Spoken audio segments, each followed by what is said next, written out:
We are back. We're doing 30 Days of Thought. This is Love. If you haven't seen this before, my buddy Paul and I, we basically do this little practice to kind of become comfortable with being uncomfortable. We like getting on camera, reading a passage from Doran's 30 Days of Thought. We've been doing this for 21 episodes, right, Paul? Yes, sir.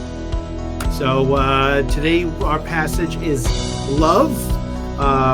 You know what I'm going to do? I'm going to start off. We're going to kick it off with the excerpt from Jay. For life is love, and love is life. It is the core value we share on the land that we live upon. Love. Mr. Lucido, take it away. Well, I think we all can honestly say that love is quite an abstract, because I don't think anybody really knows the definition of love. I mean, I did my little research on Wiki to see what they might say about love. I think all of us use love, quite honestly, very interchangeably with other words. I think there are words that we use that we feel is synonymous with the word love. And these are more emotional words, which I believe love is an emotion too. Words like passion, emphatic, sometimes, in our personalities, impetuous in our nature, overzealous. There's a lot, zeal. There's a lot of words that you can put into as a replacement word for love, or vice versa. As far as I understand, let's be honest, love is an intense feeling or deep affection, I wrote down here. And it also could be something of great interest. We all have interests in things. You and I, we love doing this. We're very impassioned by it. So let's get off the definition of love in and of itself. We know it's a powerful feeling, but the idea I believe that Jay wants us to reach into is, the question is, are we loving ourselves here? And is that love, do we have the love for life? And through that love of life, it would manifest our journey. He uses the term manifest destiny. Now, I don't know if he means it in the terms of manifest destiny, as in to expand, if you will, like the settlers did. But the idea is that to manifest to our senses, to where something can become clear to us, very lucid, one might say. Look, I was looking here at some of the things he said, and one of the things that kind of popped out at me is here he says, love is leisure, liberty, and lessons. It is a series of life lessons. And to me, I think I'm going to throw something in that he didn't say that I believe to be, based on my own personal, observation. And I look at love as almost like a prime mover. Sometimes in my mind, love is the catalyst for many different things.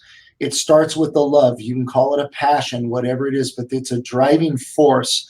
It is a force of nature. It's so powerful. We have the love for our children, the love for our spouse, the love for things that we enjoy doing, and they're all different levels of love. And there are slight nuances to that. But for me, I think that, and I'm going to start here, is let's start with the ideology of, does the love for life manifest your journey, or what's revealed to you as you move forward, so to speak, your destiny, if you will? So I think, listen, I think everything in your destiny, everything in your journey is paved with acts of love. And so it's like, listen, it's me holding the door open, me telling Richard Russell, who just got on here and said, Andrew rocks. I love you, Richard. And just little acts of just, nice things you could do, because it's almost like there's a spectrum. There's love and there's hate. And every action you do has something along actually that spectrum. So, let's say the middle is a 0, which it's impossible to do 0, but love is a 10 and hate is -10. So every action, maybe is somewhere along there, and better it be more on the love side and live actually, through your journey, through all that you do, living with love, putting more into the love side, rather than putting on the hate side. Okay. So good points. you're kind of going down a path that I know that was touched on in the book. Can you overcome or literally, prevent strife from coming into your life, conflicts, disagreements, and different things? I don't know. I don't know that you can avoid that. That's just, I think, back to cause and effect. You're never going to be able to please everybody. But I like where you were going earlier in your conversation, in that I know my son would always say, Dad, simple pleasantries go a long way. Just simple acts of kindness, through your daily routine, simple acts of kindness towards your fellow human being, have a sense of humanity, be empathetic. Let's go back to all the stuff Jay's talked about, all throughout his book. I think those are things that we need to practice. But to define love, literally what love is, it's a very, very, obviously a powerful emotion. Some people don't like to talk about love. My instincts tell me, or gut instinct is that they might look at it as a weakness, or it's silly to use the word love. I mean, it must mean something. I know now on Facebook, love is one of the things that you click on. And I notice with our, are we overusing it? Are we misusing it? Have we diluted its meaning? Everything's love, like, love. I don't know. I think if you're the type of person, let's say, that wears their heart on their sleeve, so to speak, where you're not trying to masquerade things, you're right there up front about it. I think that's a good thing. Some people are literally very, very vulnerable, and I think where Jay was going, he made a comment about, like, when he was writing the book, that he felt a sense of tearing up. In other words, he was feeling some sense of emotion. Very hard to put in words. And I don't think I'm the guy that can define love. I know how I feel about things, about people. And a lot of, if I feel genuine love towards somebody, or toward not so much an inanimate object, but toward something I really enjoy doing, when people are passionate about sports, or they're passionate like I am about cars. I love cars, right? Or I love football, or I love basketball, or hockey, or whatever you might be into, or whatever it is. We tend to use the word love interchangeably for, I'm just so moved, I'm so enthralled with. So I don't know in the spectrum where that fits in, but I'll say this much. Let's talk about applying it to our industry. Okay. I think if you look through the lens of love toward others, and I think if you honestly see people for who they are, and it's back to different socks, it's back to a lot of things. If you can come from that place, I think you can you'll understand people better, and I think people will resonate with you more. I don't look at love as being a weakness. Love to me is a sign of strength. If you could embrace love to its fullest and really have an understanding of it, man, you could do some great things. What those great things are, I can't speak to that, but I think my instincts tell me that it could reveal some wonderful things, not only about you, not only about where you're going, but about yourself, and in of others too. So those are just my loose thoughts on love there. Oh, and actually, well, and the reality is that you can't. Oh, what's that? That's what love is. There you go. I love that you. I love that you heard that song. I was thinking of Rocky Boys earlier too. I had to put that on. Okay, so anyway. Yeah. Oh, John Hill. No better culture than PRMG. Thanks, brother. John Hill. John's a good guy. I'm getting to really know him, and he's a very. Now that I'm listening, I can speak on his behalf a little bit, or to his character. He's very impassioned about what he's doing, and has a vision, and I can honestly say loves his work, and I think that speaks volumes about people. If you can get to the place of love, and again, various stages.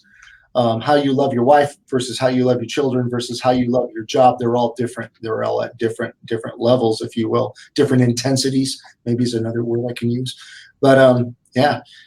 No, but well, thank you, brother. I appreciate that. It's all connected. Listen, I love this mug. I love this mug. I love this phone. I mean, you can actually love things that are inanimate, that aren't going to love you back because you have those feelings. You feel great about it. But a relationship, and a loving relationship is obviously grows and grows when two people love each other and they're both contributing to so that's probably a different love, because this mug is not going to show me any love. Well, I want to speak to your point. Hold on for a sec, but let's Richard Russell. Love is part of the self-actualization process. Why few truly actualize. Absolutely, well said there, Richard. And again, it's an abstract. Okay, I would challenge anybody to really define love. I think we all have a sense, an internal sense of what it is. But when you try to put it in words, it can be difficult, because it is a very, very strong connected feeling. I was going to make a little light of it and go, we love this book right here. Okay, definitely. It's something that we're both knee deep into. But yeah, look, I don't know what more I could bring to the table on this conversation. I mean, if we were sitting around a campfire, we could probably talk about it for hours on end, different people with different input. But I go back to the same thing. I just think a lot of it is just a feeling. I know that sometimes my daughter, I was talking with my brother-in-law literally this weekend. We were at a 16th birthday party for his daughter, my niece. Her name is Mia. She's a doll, and she's very, very enlightened individual for her age, very broadened, and insightful. And we were talking about having daughters. I have a son and I have a daughter, and the relationships, while similar, are different at the same time. There's a different feeling that's evoked from each of them. And my daughter just has a unique ability to just draw certain emotions out of me, or just by a look on her face, or just the way she connects with me, or how she, I remember, I'll never forget one time she said to me, she just grabbed me by the face and she says, "I see you, Daddy. I see you, who you are." And it's just like, wow, it just like it went right through me. It was very powerful. Now, I think there's some love somewhere in there, right? I think love had a lot to do with that, but it just has it's just a powerful emotion. It really is. And we have a lot of listeners and a lot of people that are in the mortgage industry. I know we like to tie it into that are mentors and coaches. You know who you are. I'll speak to two or three of them. I know that, Christine Beckwith, I certainly put her in there. I would put, I know Ginger Bell's getting involved in that arena. Of course, Jay Doran, of course, Brad Lee, who I listened to an episode podcast. I don't know about love, but I'll tell you, he's impassioned, and he sure the hell believes in what he believes in. He's a no-nonsense guy, and I really have a sense of appreciation for people like that. I'd actually like to meet him someday. I think he'd be an interesting guy to have some discourse with. But that all being said, they're all passionately driven, so much so that they just stay with the pro. They don't let off the gas, man. They don't let off the gas, and sometimes so infectious that it spills over to people like me. You're one of those people, Andrew. So, I mean, I don't know. I go off on a tangent here, but I think it's all tied in with love, passion, zeal, a lot of it, just being invigorated and just being, willing to put the pedal to the metal and live life to its fullest. I think we've all been given an amazing gift. And the fact that, we have the ability to, many of us, we have our senses about us. And I mean, not just our wits, but I'm talking about our physical senses. What a great gift. And it's a shame not to embrace that and just to dismiss it. That's back to Socrates, the unexamined life, right? Yes. Not worth living. That over and over and over until Jay Doran gets sick of hearing me say it. Yeah. But by the way, Jay chimed in here.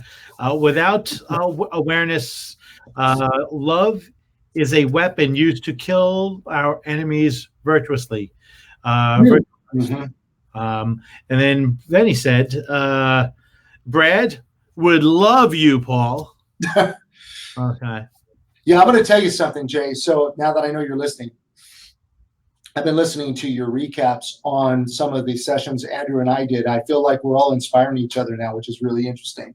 Love is a weapon too. It is a hell of a sword. You could use it and really hurt people with it too. Isn't that interesting? Mm-hmm. And I know that. I've been on the receiving end of that. I know what it feels like. Both ways, somebody piercing that dagger into my gut, and also, just literally me maybe saying something because you love somebody so much, it brings out anger and rancor, and that could be very edgy and dangerous too. So, you got to be careful how you wield this stuff. It's like kryptonite. Yeah, with great power comes great responsibility. Not to jump superheroes, but all right, brother. This was a good one. Hold on, Andrew. You have talking about my beautiful wife and daughters. Thank you, Richard Russell.